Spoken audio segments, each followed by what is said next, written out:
sa kilikili mo? Nakakadiri.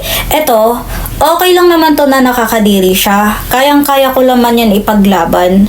Kayang-kaya ko yan ipaglaban sa mundong tote, kahit nakakadiri yan. Pero yung mukha na yan, kasi yan te, hindi ko kayang ipaglaban kung ganyan yung mukha ko. Tas ganito pa yung kilikili ko, nakakadiri. No. No. Auntie ko, may comment dito sa video ko. Ayan yung video ko, auntie ko ha. Ayan siya. Siyempre, share ko to sa inyo, auntie ko. Alam ko naman ang mga chismosa kayo sa mundong to. Diba? So, auntie ko, ang sabi dito ni Francine, nakakadiri ka pre. Tapos, hindi niya lubos akalain na may nag-reply sa kanya. At yung sabi dito ay, normal lang yan te. Huwag kang masyadong OA. Tapos may emoji pa. Sarap. Auntie ko, ano yung feeling? Na 'di ba, nag-comment ka ng ganon, tapos may nag-reply sa yung ganon. Hala, ganon. So ano yung feeling, 'di ba? So na yung nilait mong nakakadiri. So ibang tao yung nag-comment sa iyo na wag kang masyadong OA te. Normal lang yan. Auntie ko, hindi ako yung kalaban mo. Kalaban mo talaga, auntie ko. Yung mga... Baby, calma.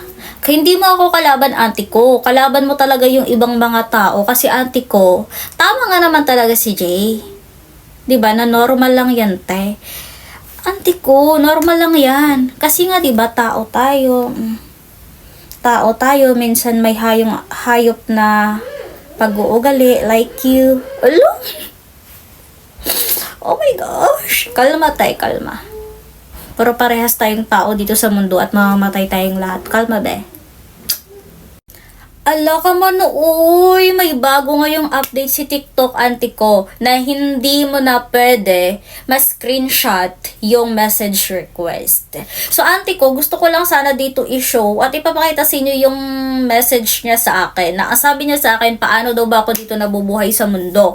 Sobrang dami daw ng basher ko. Siguro nakikita niya doon sa mga old videos ko, yung mga basher dyan, mapilipino man yan, o papunta man yan sa ibang bansa, yung mga binabash yung about sa kilikili ko. Auntie ko, hindi na yan bago sa akin. Matibay na yung emotion ko. Sanay na ako laitin. Sanay na talaga dudurugin auntie ko. Auntie ko, bakit? Oh my gosh. Tumanda na ako sa mundong to para maging malambot yung aking puso, auntie ko. Pero anyway, kung paano ako dito nabubuhay sa mundong to, sasagutin ko yung message mo sa akin pamamagitan ng video dati, auntie ko. Dedma mo lang sila. That's all.